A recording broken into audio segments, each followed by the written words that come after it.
Nu, čia yra Baltarusijoje visos įleistos ir susiformintos fūros. Stovi eilės gal 6.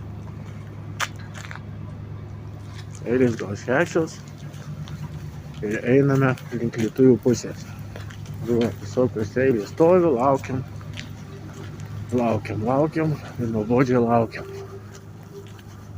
O sako, Baltarusija neįsileidžia. Va, kiek įsileidžia. Įsileidžia pilna muitinė. Pilna muitinė susiforminę, laukia, kol mūsų gerbiamieji lietuviai, mūsų mylimiausiai, įsileis mus namo. Visi laukiam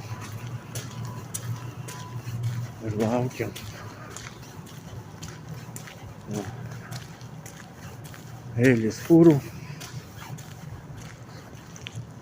laukia, kol užsidegs vienintelis žalias šviesoforas. Tai va, kada mes čia įvažiuosim į Lietuvos teritoriją, velniai žino.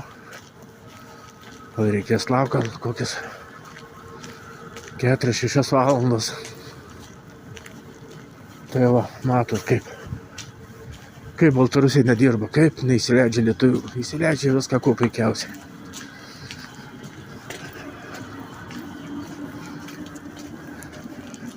Įsileidžia viską kuo puikiausiai. O mūsų valdžia sako atvirkščiai. O kišta šviesoforo. O toliau, va, lietuviai. Na, viskas gražiai, raudonai dega. Lietuviai nifiga nedirba. Va, už šlagbaumo fūros stovi į lietuvių pusę. Ir viskas.